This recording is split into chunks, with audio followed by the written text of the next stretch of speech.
시편 하나님 말씀 시편 19편 7절에서 11절 합독하죠. 여호와의 율법은 완전하여 영을 소성시키며 여호와의 증거는 확실하여 우둔한 자를 지혜롭게 하며 여호와의 교훈은 정직하여 마음을 기쁘게 하고 여호와의 계명은 순결하여 눈을 밝게 하시도다.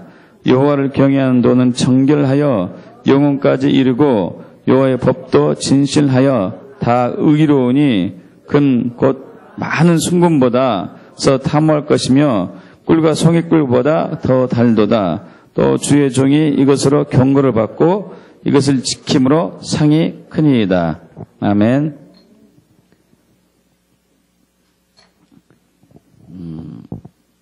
우리가 지난 2주 전 부활주일이었습니다. 부활하신 예수님, 그 부활하신 예수님 기점으로 인해 가지고 이제 부활주일을 기점으로 해서 50일 된 날 2000년 전 오순절 성령이 부어져서 초대교회가 세워졌죠. 이 성령님, 이 성령의 부어짐, 성령의 역사하심으로 정말 이 땅에 새로운 변화가 일어났는데요. 이 성령님에 대해서 우리가 구체적으로 살펴보겠습니다. 그래서 예수님과 성령님, 십자가와 성령님은 뗄 수가 없습니다. 예수를 알게 되는 것은 성령에 의해서입니다. 성령님이 우리에게 예수를 계시해 주지 않는다면 우리는 예수를 알 수 없습니다. 성령님께서 우리에게 십자가를 비춰주지 않는다면 우리는 십자가의 그리스도를 알지 못합니다. 그래서 성령님과 늘 이제 우리의 신앙이 함께하는 것이고요. 또 지난 시간에는 우리 하나님의 뜻과 성령님에 대해서 살펴봤습니다. 마태복음 7장 21절 이하에서 주여 주여 하는 자마다 다 천국에 들어갈 것이 아니요 다만 내 아버지의 뜻대로 행하는 자라야 천국에 들어갈 것이다. 이 아버지의 뜻, 하나님의 뜻. 그러면서 이제 너희가 내 이름으로 많은 권능을 행하고 귀신을 쫓아내고 선지자 노릇을 했지만은 나는 너희에게 밝히 말하는데 너희를 도저히 모르겠다. 불법을 행한 자는 내게서 떠나갈지어다. 그래서 이 말씀의 대상자들이 1차적으로 당시의 유대인들, 즉 유대교인들, 즉 바리새인들이었죠. 자타가 공인하는 종교적 행위를 아주 열심히 했던 사람들, 11조, 이제 성경 암송, 기도, 구제, 전도, 여러 가지 각가지 종교적 활동을 열심히 했던 사람들. 또한 이 시대의 하나님의 백성들도 마찬가지입니다. 선지자 노릇도 하고 예언도 하고 귀신도 쫓아내고 죽은 자까지 살리는 많은 권능을 하고 해왔지만은 하나님의 뜻을 행하지 않으면은 천국에 들어갈 수 없다는 것이 이제 예수님의 말씀이었습니다. 우리가 일반적으로 알고 있는 하나님의 뜻은 성경 말씀을 잘 연구하고 잘 파악해가지고 그 말씀의 의미를 파악해서 그대로 사는 것이라고 이렇게 일반적으로 알고 있는데 이미 그것들은 우리 전에 있었던 그리스도인 사람들도 많이 했었습니다. 바리새인들도 마찬가지고요. 그러나 그것이 하나님의 뜻이 아니라 하나님의 뜻은 사람의 힘으로 지혜로 알 수 없다는 것이죠. 오직 성령의 조명으로만 알 수 있습니다. 그래서 하나님의 뜻과 성령님은 뗄 수가 없습니다. 성령께서 하나님의 뜻을 우리에게 계시해 주셨을 때 비로소 우리는 그것이 하나님의 뜻임을 알게 되고 믿음으로 순종함으로써 주님의 뜻을 이루게 되는 것이죠. 자, 그래서 지난 시간에 나눴던 것은 성령님과 친해지라 이거죠. 성령님과 친해지기를 축복합니다. 그동안 우리는 성령님을 굉장히 무시하거나 경홀히 하거나 또 반쪽으로 이렇게 취급했어요. 무시했다는 것은 성령님을 이렇게 정말 하나님의 한 위인데 우리는 성령님을 높이지 않았었거나 또 무시하거나 그리고 반쪽으로 알았다는 얘기는 그냥 능력이 하나님, 그냥 나에게 능력만 주세요. 그러면 끝. 그것이 아닙니다. 그분은 인격체시죠. 인격체예요. 우리와 같은 감정이 있으신 분이에요. 그래서 우리 야고보서 4장 4절 이하에서 가늠한 여인들과 남자들아 세상과 버탄 것이 하나님과 원수인 것을 알지 못하느냐. 그래서 너희 안에 계신 성령님께서 시기까지 하면서 너희를 사랑하신다 한 그 말씀이 헛된 줄로 생각하느냐. 우리가 우리 안에 하나님보다 더 좋아하는 것들이 있게 되면은 성령님은 굉장히 질투하십니다. 인격체이기 때문에. 그래서 우리는 성령을 절대 소홀히 해서는 안 되고 무시해서는 안 되고 반쪽으로만 취급해서는 안 되는 것이죠. 성령님과 친밀한 교제 속에서 그분의 인격을 존중하고 그분과 친해지기 시작하면은 주님의 뜻이 우리에게 비추기 시작합니다. 그렇게 되면 우리 영이 깨어나기 때문에. 그래서 우리는 늘 예수를 높여야 되는 것이죠. 예수를 높일 때에 성령이 기뻐하셔요. 왜냐하면 성령님은 예수를 증거한 영이기 때문에 우리가 예수를 높이게 되면은 우리 안에서 더욱더 예수를 비춰주시죠. 또 한 부분은 우리가 말씀을 붙들 때 성령님 기뻐하십니다. 오늘 그래서 그 말씀과 성령에 대해서 나눠보겠습니다. 여러분 약 2달 전에 3월 8일 말레이시아에는 쿠알라룸푸르 공항에서 여객기가 이제 출발했습니다. 중국의 베이징을 향해서 그때 승무원과 승객들 239명을 태우고 출발한 여객기가 40분 만에 네이더망에 사라졌어요. 어디로 갔는지 모릅니다. 잔해도 찾지도 못하고 공중에서 폭파되었는지 물에 빠져 들어간 바닷속에 들어간지 아무도 몰라요. 지금까지 찾지 못하고 있습니다. 물론 239명의 승객들과 승무원들 뭐 없죠. 또 이 사건이 끝나고 얼마 안 돼가지고 우리나라에서는 여러분 너무들 잘 아시다시피 4월 16일 날 승객 수백 명을 태운 세월호가 진도를 지난 도중에 침몰해가지고 무려 300명 이상의 또 실종자 및 희생자가 생겼습니다. 참 이런 놀라운 사건들이 생길 때마다 우리 가슴이 덜컹덜컹 하는 것은 어쩔 수 없는가 봐요. 큰 사건들만 따져보자면은 우리 1994년 20년 전에 성수대교 붕괴된 거. 그거 정말 충격이었습니다. 그때 아침 7시 반경이었잖아요. 그 7시 반경이면은 제일 많이 이제 출근길이죠. 특히 학생들이 제일 학교 가는 이른 시간이 학교 가는 시간대고. 근데 다리가 가운데가 푹 꺼진 거예요. 타고 가는 다리가. 그때 수십 명이 다치고 수십 명이 죽었습니다.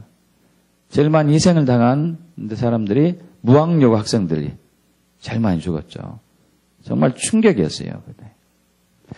여러분 그런데 또 1년도 되지 않아 가지고 1995년 삼풍백화점 붕괴가 일어났죠.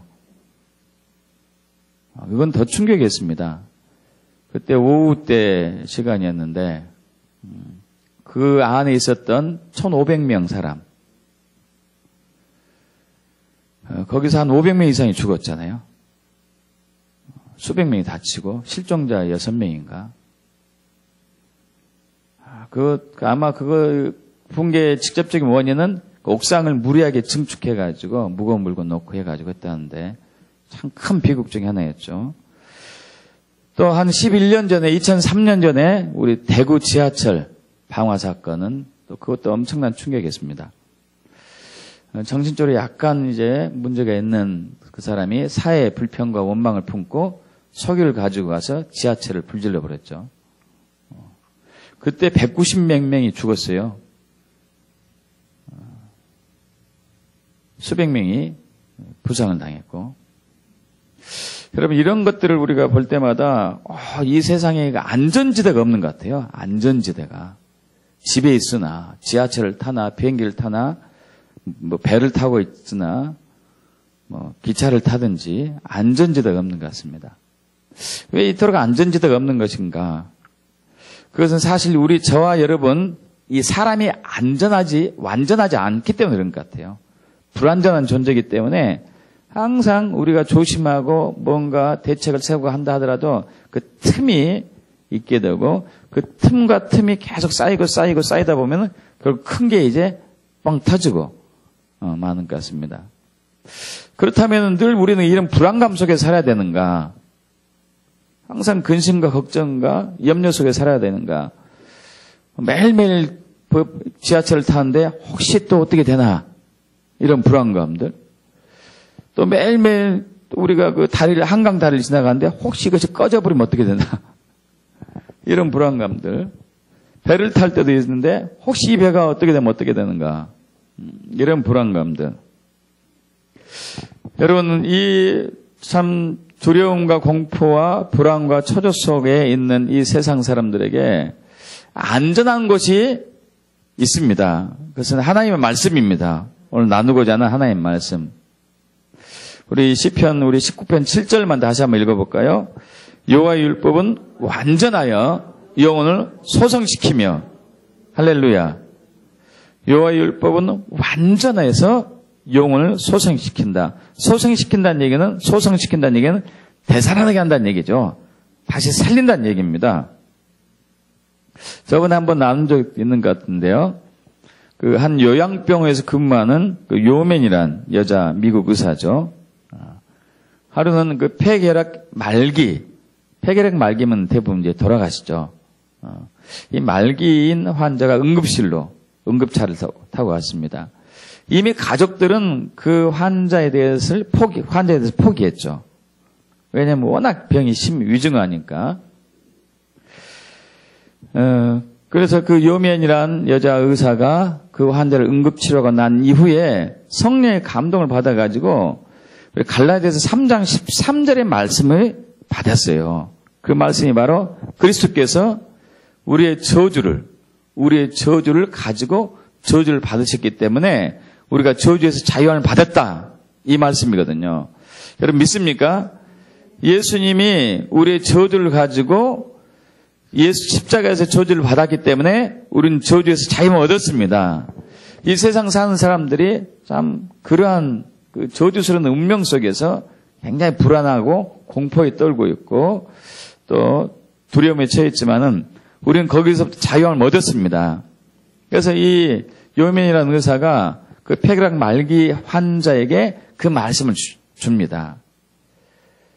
자매님, 예수님께서 우리의 저주를 지시고 십자가에서 돌아가셨기 때문에 저주를 짊어지셨기 때문에 우리가 저주에서 자유를 얻었습니다. 이 말씀의 의미를 알겠습니까? 그러니까 그 환자가 고개를 끄덕끄덕했어요. 그래서 이 말씀을 계속 붙들고 있으세요. 그랬는데 그분이 중환자실에 들어간 지 일주일 만에 갑자기 이제 그 요맨 의사가 자기 이제 방에서 환자를 이제 보려고 준비하고 있는데 그분이 온 거예요. 중환자실에 있어야 할 그분이 그 환자가. 그러면서 하신 말씀이 의사 선생님 감사합니다. 내가 당신이 준 그 말씀을 붙들고 계속 있음을 통하여서 나는 진리를 발견했습니다. 예수님께서 십자가를 지었을 때 나의 죄와 허물을 다 용서하신 것을 나는 믿어왔습니다. 그런데 그것뿐만 아니라 이 그동안 평생을 알아왔던 이 폐결핵의 저주로부터 나는 자유함을 얻은 것을 나는 믿습니다. 그리고 이제 그 사실을 나는 믿기 때문에 나는 더 이상 병원에 있을 필요가 없습니다. 하고 얼마 후에 퇴원했습니다. 여러분 응급실로 죽은 상황에서 응급실로 온 사람이 얼마 후에 퇴원한 거예요. 이 말씀의 능력이죠. 할렐루야. 말씀의 능력입니다. 여러분 하나님의 말씀은 능력이 있습니다. 생명이 있습니다. 그런데 이 능력과 생명이 있는 하나님의 말씀이 내게 적용이 되려면은 성령의 도우심이 있어야 돼요. 성령의 도우심이. 많은 기독교인들이, 많은 그리스도인들이 매일매일 말씀을 읽으려고 합니다. 근데 이 말씀을 읽음에도 불구하고 그 말씀에서 능력과 생명을 얻지 못하고 지나가는 경우가 대부분이에요. 여러분 말씀은 능력이 있습니다. 말씀 안에 생명이 있습니다. 여러분 그 말씀이 우리를 자유케 합니다. 근데 그것을 경험하려면요 성령의 도우심이 있어야 돼요. 왜 성령의 도우심이 있어야 되냐면은 하나님의 말씀은 이 기록된 하나님의 말씀을 적은 사람들이 성령의 감동을 받고 적었기 때문에 그래요. 그래서 디모데후서 3장 16절 말씀이 그거잖아요. 이 기록된 하나님의 말씀은 성령의 감동을, 하나님의 감동을 받은 사람이 기록한 것이다. 하나님의 감동을 받은, 성령의 감동을 받은 사람이 기록한 것이기 때문에 우리 역시 이 말씀을 읽을 때 성령의 감동이 있어야 할 줄 믿습니다. 성령의 감동이 있어야 돼요. 근데 그것을 무시하고 읽는 경우가 거의 대부분이죠. 성령의 감동을 받은 하나님의 말씀은요, 마음판에 새겨져요. 믿습니까? 성령의 감동을 받지 않은 하나님의 말씀은 머리에만 들어가요. 여러분, 머리에 들어간 하나님의 말씀은요, 능력으로, 생명으로, 치유로 나타나지 않습니다. 그냥 내가 알고만 있는 거예요. 나 그 말씀 알아. 나 알지. 여러분, 이 세상에 많은 이제 언어들이 있지만, 또 글들이 있지만, 이것을 이해하는 수준으로 끝인다면은, 그러나 이 하나님 말씀은 이해하는 수준을 벗어나서 마음판에 새겨진다면은 능력으로 생명으로 나타나기 시작합니다. 그건 성령의 역사가 있어야 되죠. 그래서 우리 고린도후서 3장 3절이 그거잖아요. 3장 2절부터 보면은, 고린도후서 3장 2절부터 보면은, 사도 바울이 고린도 교인에게 편지를 씁니다. 편지를 쓰면서 하는 얘기가 그거예요. 너희가 바로 그리스도의 편지다. 편지다 하면서 이것은 바로 먹으로 쓴 것이 아니다. 펜으로 쓴 게 아니다. 그러면서 살아계신 하나님의 영으로 쓴 거다. 성령으로 쓴 거다. 그러면서 돌판에 쓴 것이 아니고 종이에 쓴 것이 아니라 마음에 썼다 그래요. 마음에. 이 마음에 썼다. 여러분, 하나님의 말씀이 마음에 들어가야 돼요. 마음에 들어갈 축복합니다. 마음에 들어와야 돼요. 마음에. 또 잠언 3장 3절도 마찬가지죠. 인자와 진리가 너에게서 떠나지 않게 하고 그것을 마음에 새기라. 그러면은 하나님과 사람에게 은총과 귀중히 여김을 받을 것이다. 마음에 새겨진 말씀은 능력으로 나타나기 때문에, 생명으로 나타나기 때문에 하나님뿐만 아니라 사람에게부터도 귀중히 여김을 받는 것이죠. 여러분, 말씀과 성령은 뗄래야 뗄 수가 없습니다. 그래서 예수님께서도 그 요한복음 6장 63절에서 내가 너에게 이른 말은 영이요 생명이다 그래요. 육은 무익하다. 살린 것은 영인데 내가 너에게 이른 말은 영이요 생명이다. 내가 너에게 전해준 말, 이 말씀은 영이고 생명이다. 여러분, 성령과 말씀은 뗄래야 뗄 수가 없습니다. 예수님께서 이 말씀하신 것은 이제 오병이의 기적을 베푸시고 하신 말씀이죠. 보리떡 5개하고 물고기 2마리로 이제 수많은 사람들을 살린 거.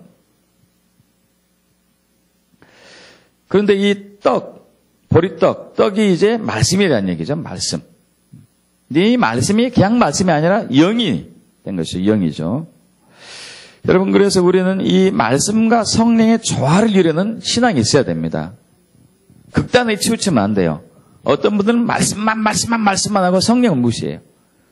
참으로 많은 교인들이 그렇습니다. 또 어떤 분들은 지나치게 성령을 강조해요. 그럼 둘 다 이게 잘못된 것이죠. 우리 말씀과 성령이 함께하는 조화 있는 신앙생활을 해야 될 것입니다. 자, 그래서 성경을 읽을 때 성령의 도우심을 받길 축복합니다.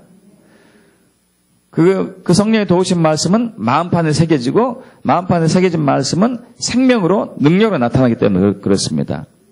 그럼 어떻게 하면은 성령의 도우심을 말씀을 읽는가 이거죠. 어떻게 하면 성령의 도우심을 말씀을 읽어가지고 그 말씀이 내 마음판에 새겨질 수 있는 것인가. 그것이 바로 우리 시편 1편 1절의 이하의 말씀이죠. 여기 접어두시고 시편 1편으로 가겠습니다. 시편 1편 1절에서 3절. 합독합니다. 시편 1편 1절에서 3절. 복 있는 사람은 악인들의 꾀를 따르지 아니하며 죄인들의 길에 서지 아니하며 오만한 자들의 자리에 앉지 아니하고 오직 여호와의 율법을 즐거워하여 그의 율법을 주야로 묵상한도다. 그는 시냇가에 심은 나무가 철을 따라 열매를 맺으며 그 잎사귀가 마르지 아니한 같으니 그가 하는 모든 일이 다 형통하리로다. 할렐루야. 복 있는 사람은 악인에게나 죄인들의 길이나 오만의 자리에 전혀 가지 않고 어디 하나님의 말씀을 주야로 묵상하는 사람들인데, 이 주야로 말씀을 묵상하게 되면은 우리가 하는 모든 일이 형통하게 된다는 것이 이 말씀이죠. 여러분 이걸 믿습니까? 자, 말씀을 묵상하게 되면요, 말씀이 마음판에 새겨집니다. 마음판에 새겨진 말씀은 능력과 생명으로 나타났기 때문에 우리가 하는 모든 일이 형통하게 돼요. 할렐루야. 믿습니까? 이 묵상에 대해서 오늘 이제 또 잠깐 나누죠. 이 묵상이 바로 하나님의 말씀을 마음판에 새기는 역할을 합니다. 성령의 도우심으로. 우리 묵상하면은 떠오르는 것이 뭐죠? 묵상하면 뭐가 제일 먼저 떠오릅니까? 하면 우리는 명상이 떠올라요. 명상. 묵상과 명상을 비슷하게 이렇게 취급을 하는데 사실 다릅니다. 명상은 우리 이제 불교인들이 많이 하잖아요. 과부자 틀고 딱 앉아가지고 아무 소리도 내지 않고 눈을 감은 채 이게 가만히 앉아 있습니다. 이게 이제 명상이죠, 명상. 이것은 사실 그 분유한 마음을 가라앉히는데 이제 부분적인 효과가 있는 것은 이 부분적인 효과가 있긴 있죠. 그러나 이 묵상과 명상은 다릅니다. 묵상과 명상은 분명히 달라요. 이 묵상이라는 단어는 이제 히브리어로 하가라는 단어인데, 하가. 이 하가라는 단어는요, 신중히 생각하다 이런 뜻도 있지만은 말하다. 여러분 말로 하는 거예요. 이야기하다, 읊조리다, 소리를 지르다, 중얼중얼하다 이런 뜻이 있어요. 말하고, 이야기하고, 중얼중얼하고, 읊조리고, 소리 지르고. 그러니까 묵상하면은 명상이라는 단어가 생각나가지고 입을 다물고 가만히 있는 거, 이것이 아닙니다. 여러분 묵상은, 하가라는 단어는 말을 하는 거예요. 읊조리는 거예요. 중얼중얼하는 거예요. 다른 말로 가장 쉬운 게 되새김질이에요. 되새김질. 여러분 초식동물이 대부분 되새김질을 합니다. 위가 4개 있죠. 위가 4개 있는 초식동물이 대부분 되새김질을 하는데, 그 휴버트 미첼이라는 박사가 인도에 가서, 인도 하면 소가 많잖아요. 소를 우상으로 여기기 때문에 소가 많은데 소를 한번 연구하게 됐어요. 되새김질하는 것을 봤습니다. 여러분 소가 이제 풀을 먹고 처음에는 씹지 않고 뜯어서 삼키기만 하죠. 그 위 4군데 저장을 해놓죠. 4군데 저장해놨다가 이제 한가한 시간에 다시 꺼내가지고 씹는데 너무 신기한 걸 발견했어요. 소량을 이제 여기에 많이 위에 저장됐을 거 아니에요. 조금 이제 다시 입으로 꺼내가지고 이제 씹습니다. 씹는데 55초를 씹더래요. 55초. 이렇게 55초. 이거 그러고 나서 삼키고 또 다시 꺼내가지고 다른 이제 풀을 꺼내가지고 또 씹는데 또 55초더래요. 세 번째도 55초. 계속 55초. 여러분 55초를 이렇게 씹으면요, 한 대략 40에서 45번을 씹더라고요. 그럼 이렇게 계속 씹다 보면은 이 풀 안에 있는 영양소들이 이 침 안에 있는 효소에서 파괴돼 가지고 그 영양소들이 소의 또 모든 장기와 뼈와 피부로 다 들어가서 소를 살리고 힘을 주는 것이죠. 이 되새김질하는 거. 이 되새김질하는 것이 바로 묵상이에요. 묵상. 여러분 하나님 말씀을 읽을 때 성령의 도우심을 구하십시오. 성령의 도우심을. 여러분 이것은 그 가나다라를 이게 배운 사람들은 다 읽을 수는 있습니다. 그리고 사전이 있는 사람은 그 뜻도 알 수도 있어요. 그런데 무슨 성령의 도우심이 필요하느냐? 아닙니다. 이 말씀 안에서 생명을 발견하려면은 성령의 도우심이 있어야 돼요. 능력이 나타나려면 성령의 도우심이 있어야 됩니다. 예, 그러시려면은 성령님께 구하셔야 돼요. 주님, 제가 이 말씀이 읽는데 성령님 저를 도와주세요. 이 말씀에서 저는 생명을 만지길 원합니다. 이 말씀이 저의 마음판에 새겨지길 원합니다. 그래서 능력으로 나타나길 원합니다. 하고 읽다 보면은 말씀에서 어떤 부분이 나에게 딱 꼽히는 게 있어요. 우리가 방금 시편 1편 1절에서 3절까지 읽었었는데 뭐 복 있는 사람은 악인의 꾀를 쫓지 않고 죄인들의 길에 서지 않고 오만한 자리에 앉지 않고 오직 여호와의 율법을 즐거워하여 그 율법을 주하러 묵상한 자로다. 저는 시냇가에 심은 나무가 시절 쫓아 과실을 맺으며 기잎사귀에 마르지 않은 것 같으니 그가 하는 모든 일이 형통하리로다. 자, 이 말씀을 딱 하는데 예를 들면은 오만한 자의 자리에 앉지 마라 하는 것이 딱 마음에 걸린 경우도 있어요. 어떤 경우는 뭐 이제 죄인들의 길에 서지 마라 이런 것이 있을 수도 있고 어떤 분 묵상이라는 단어가 마음에 걸릴 수도 있고 그러면 그것을 가지고 계속 되씹는 거예요. 되씹는 거. 되씹는다는 얘기는 오만한 자리에 앉지 말아라. 오만한 자리에 앉지 말아라. 이 말씀을 계속 되뇌인다는 얘기죠. 중얼중얼하면서 하루 종일 혹은 며칠 동안. 이렇게 하다 보면은 그 말씀 안에서 성령 하나님이 생명을 만질 수 있도록 도와줍니다. 그 말씀이 마음판에 새겨지게 해서 그 마음판에 새겨진 말씀이 능력으로 나타날 수 있도록 성령 하나님이 역사를 하셔요.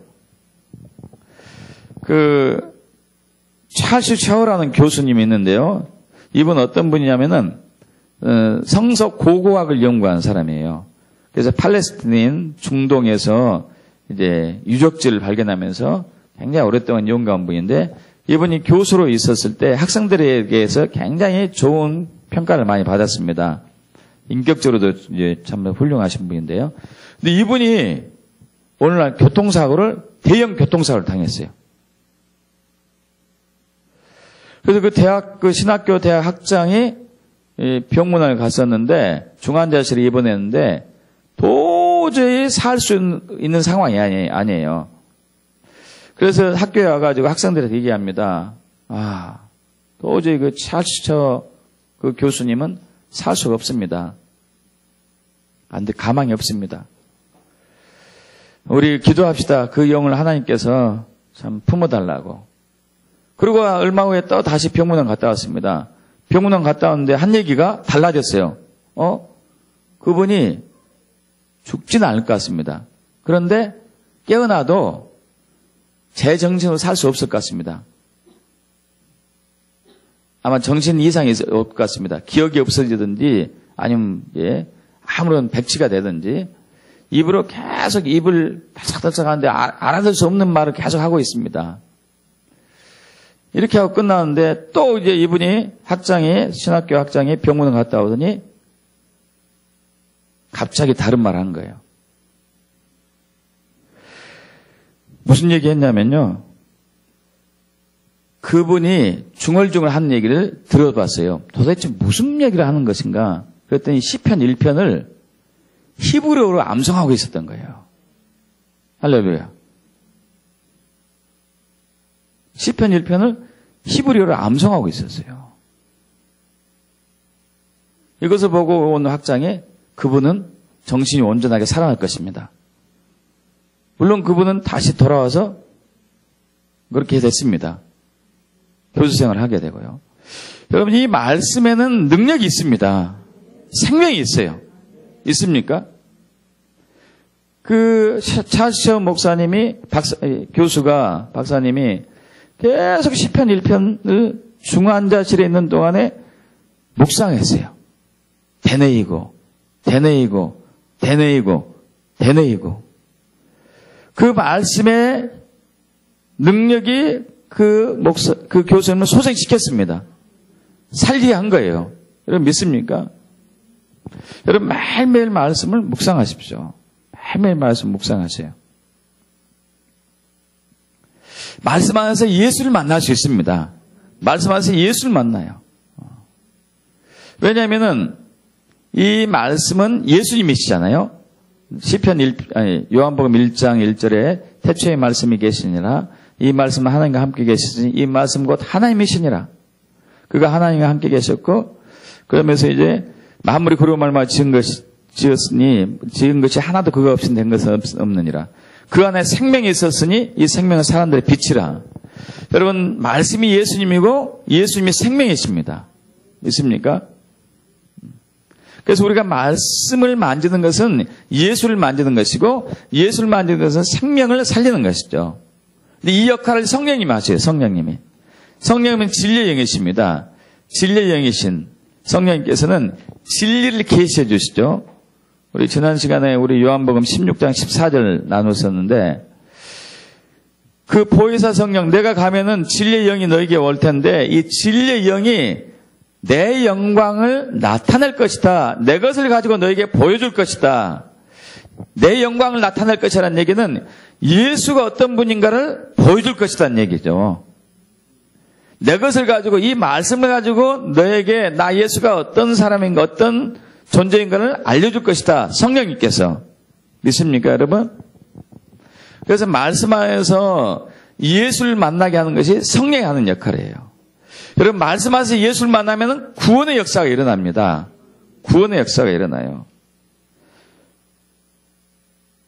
그래서 이제 야고보서 기자가 야고보서 1장 21절에 이렇게 얘기하죠. 그러므로 모든 더러운 것과 넘치는 악을 버리고 너희 영혼을 능히 구원할 바 마음에 심어진 말씀을 온유함을 받으라. 할렐루야. 너희 영혼을 능히 구원할 바 마음에 새겨진 말씀을 온유함으로 받으라. 이 말씀이 마음판에 새겨진 것은 성령의 역사라는 얘기죠. 여러분 한 번은 어느 이제 복음 전도자가 말씀을 이렇게 전하러 다니는데 미국의 그 슬럼가는 이제 암흑가죠.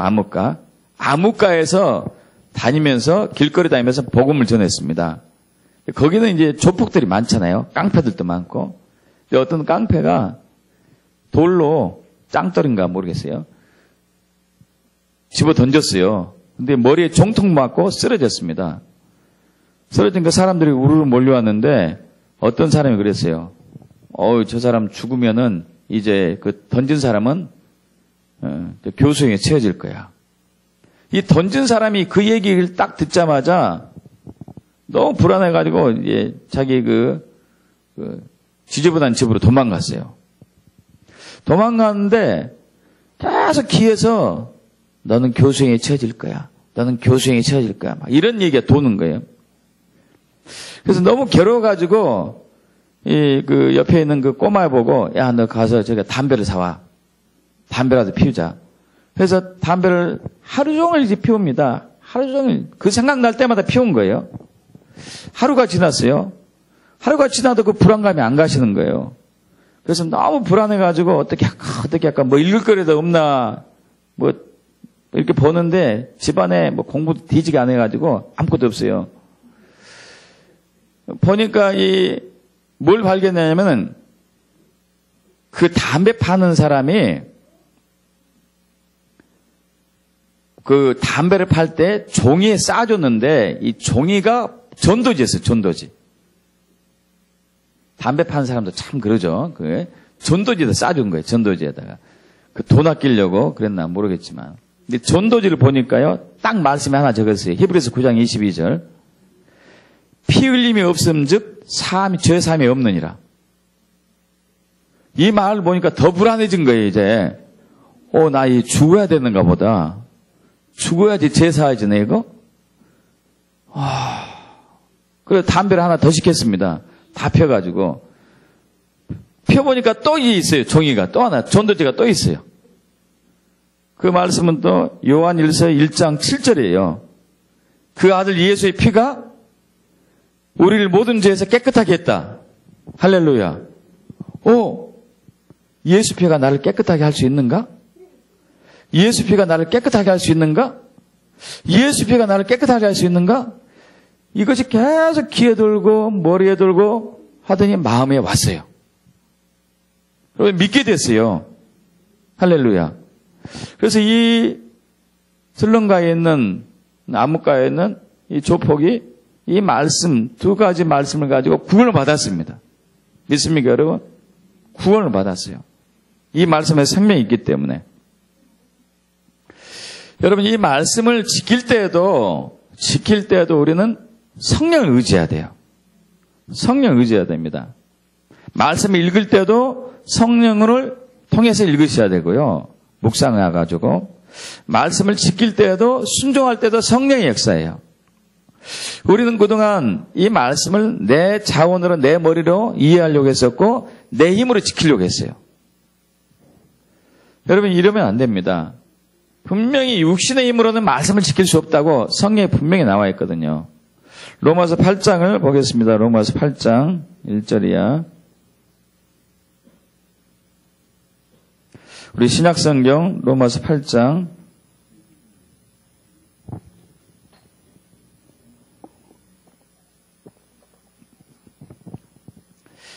자, 이제 그리스도 예수 안에 있는 자에게는 결코 정죄함이 없다. 믿습니까, 여러분? 왜 정죄함이 없다는 얘기입니까? 2절 합독하죠. 이는 그리스도 예수 안에 있는 생명의 성령의 법이 죄와 사망의 법에서 너를 해방하였다. 생명의 성령의 법. 예수 안에 있는 생명의 성령의 법이 죄와 사망의 법에서 너를 해방했다. 여러분, 성령이 역사하지 않고는 우리가 자유함이 없다는 얘기죠. 구원이 없다는 얘기예요. 자, 그러면서 3절 율법이 육신으로 말미암아 연약하게 할 수 없는 그것을 하나님 아시나니 곧 죄로 말미암아 자기 아들 죄인은 육신의 모양으로 보내어 육신의 죄를 정하사 육신을 따르지 않고 그 영을 따라 행하는 우리에게 율법의 요구가 이루어지게 하려 하심이라. 할렐루야. 4절 합독합니다. 육신을 따르지 않고 그 영을 따라 행하는 우리에게 율법의 요구가 이루어지게 하려 하심이라. 율법의 요구는 뭡니까? 말씀을 지키지 않으면 너는 죽는다. 말씀대로 살아라. 그러면 살 것이다. 근데 이것을 누가 하게 한다고요? 그 영이란 성령님이죠. 성령님. 우리는 우리 힘으로 이 말씀을 지키려고 그래요. 우리 힘으로 이 말씀을 지킬 수 없습니다. 성령의 역사였어야 돼요. 성령이 들어오시면 이 말씀을 완벽하게 지킬 수 있어요. 있습니까, 여러분? 다시 한번 4절 합독해 볼까요? 육신을 따르지 않고 그 영을 따라 행하는 우리에게 율법의 요구가 이루어지게 하심이라. 이 말씀대로 사는 것은 성령의 역사예요. 성령의 역사. 믿습니까?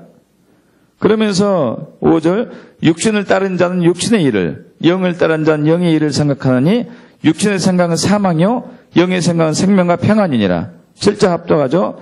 육신의 생각은 하나님과 원수가 되나니 이는 하나님의 법에 굴복하지 아니할 뿐 아니라 할 수도 없다. 여러분, 예수 믿지 않는 사람은 절대 하나님의 말씀 못 지킵니다. 왜냐하면 그들은 영이 죽었기 때문에. 예수 믿는 사람도 성령 의지하지 않고는 하나님의 말씀 지킬 수 없어요. 성령 의지하면 하나님의 말씀 지킬 수 있습니다. 믿습니까? 성령 의지해야 돼요. 성령을. 그래서 여러분 매일매일 하나님 말씀 묵상하십시오. 매일매일 묵상해야 돼요. 읊조려야 돼요. 중얼중얼. 입 밖으로 내셔야 돼요. 입 밖으로. 많은 사람들이 생각으로 해요. 생각으로. 여러분 생각으로 하는 것은 머리만 머무려요. 입 밖에 내셔야 돼요. 입 밖에 내는 것은 능력으로 선포돼요. 힘으로 나가요. 중얼중얼 계속. 복 있는 사람은 이런 식으로. 매일매일 하셔야 돼요. 매일매일. 왜 매일매일 해야 되냐면은 여러분 우리가 매일매일 먹고 사는 것들이 보는 것들이 듣는 것들이 냄새 맡고 하는 것들이 다 세상 것들입니다. 세상 것들이에요. 여러분 이 세상은 사탄이 지금 지배하고 있어요. 사탄이 지배하고 있는 세상들은 그 안에 사탄의 독들이 다 들어있어요. 그래서 우리가 세상에 듣는 것들, 방송에서 나오는 것들이나 사람의 소리 들리기나 뭐 마찬가지입니다. 인터넷을 통해서 휴대폰을 통해서 듣는 것들은 사탄이 뿌려놓은 독들이 있어요. 먹고 마시는 것도 마찬가지잖아요. 이 대기 중에는 수많은 독 요소들이 있죠. 먹는 음식도 마찬가지고. 매일매일 독을 마시고 삽니다. 매일매일 독을 마시고 살게 되면은 우리 안이 서서히 중독이 돼요. 중독. 세상의 독, 사탄의 독. 여러분, 이것이 매일매일 중독되다 보면 우리 양심이 무뎌져요. 윤리와 도덕이 땅을 치게 되죠. 바닥으로 떨어지죠. 이번 세월호 비극이 많은 사람들이 양심이 무뎌졌기 때문에 온 결과거든요. 무리하게 배를 증축하고 또 증축한 조건으로 인해 가지고 평형수를 더 많이 채워서 안정을 하게 했는데 이것을 속였습니다. 또 이것을 감시하는 사람이 눈 감아줬어요. 곳곳에서 이러한 것들이 일어나거든요. 왜 양심이 무뎌질까요? 그것은 바로 우리가 세상에 있는 독, 사탄이 뿌리는 독을 매일매일 마시기 때문이에요. 매일매일 먹고 매일매일 살고. 사람들이 주고받는 언어들은 사실 그 안에 자기 유익을 위해서 거짓말하고 가장하고 속이고 하는 것들이 다 들어있거든요.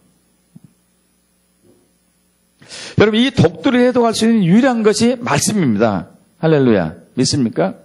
이 말씀이 세상으로부터 오는 독을 해독할 수 있어요. 믿습니까, 여러분? 성령으로 읽는 말씀. 성령으로 읽는 말씀.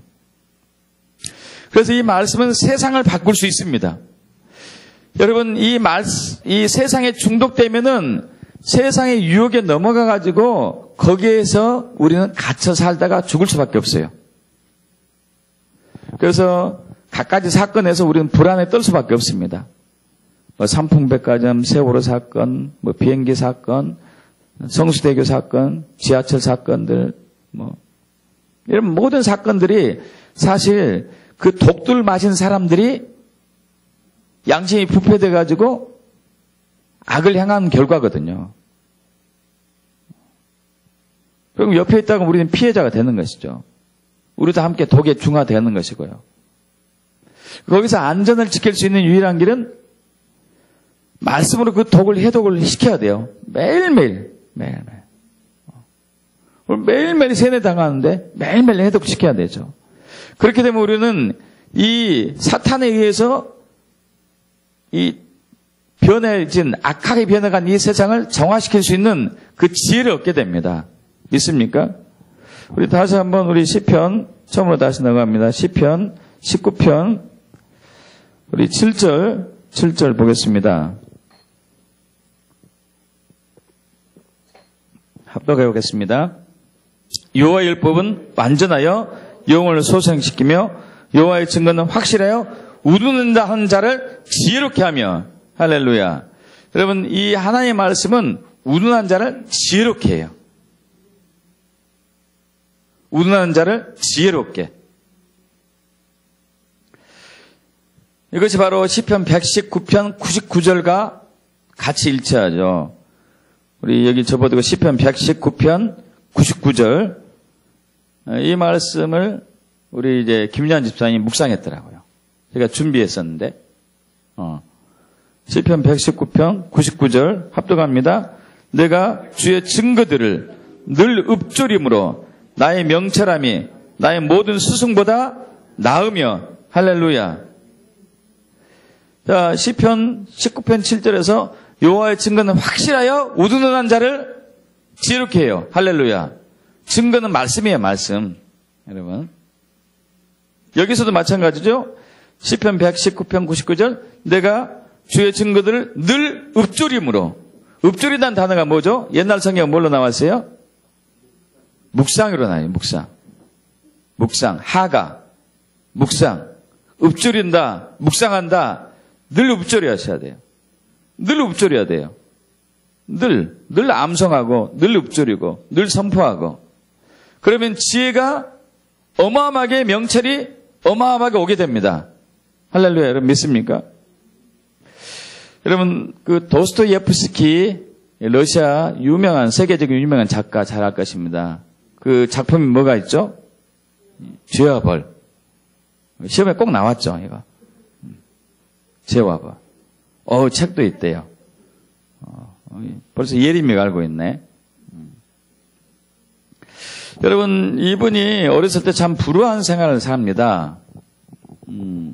일찍 이제 부모님들이 돌아가신대요.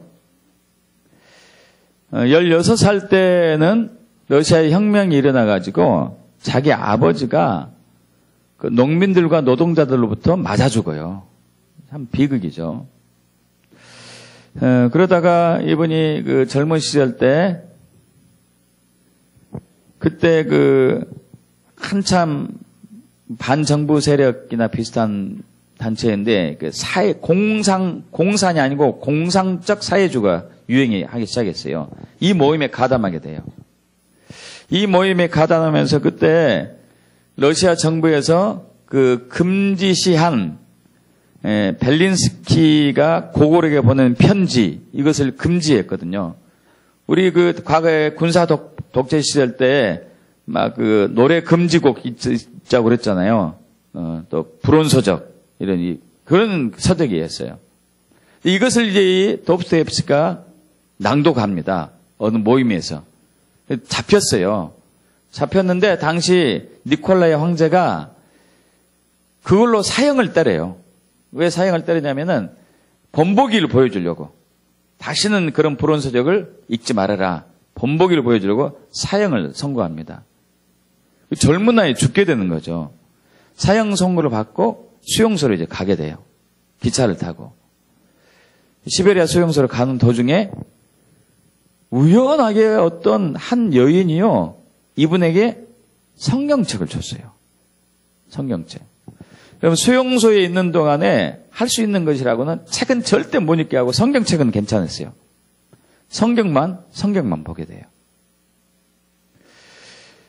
그런데 얼마 후에 그 사형이 감해져요. 그 오랜 징역을 살게 되고, 근데 또 얼마 후에 이제 4년 만에 풀려나게 됩니다. 근데 이분이 4년 동안 계속 말씀 보고 하면서 지혜가 엄청나게 높아지기 시작해요. 그러면서 수용소에 있는 동안에 책을 쓰죠. 책을 써요. 그 책 이름이 이제 죄와 벌은 아니고, 제가 있었는데 잊어버렸네요. 그 놀라운 책을 씁니다. 그러고 난 이후에 이제 1866년에 죄와 벌을 쓰고 세계적인 이제 작가가 되는데, 이분이 무슨 얘기 했냐면은, 누군가가 내게 그리스도가 진짜냐? 아니다. 가짜다. 진리는 아니다. 예수는 진리가 아니다고 증명한다 해도 나는 그리스도와 같이 살고 싶다. 나는 진리보다도 차라리 예수와 함께 하고 싶다. 할렐루야. 이 말씀을 해요.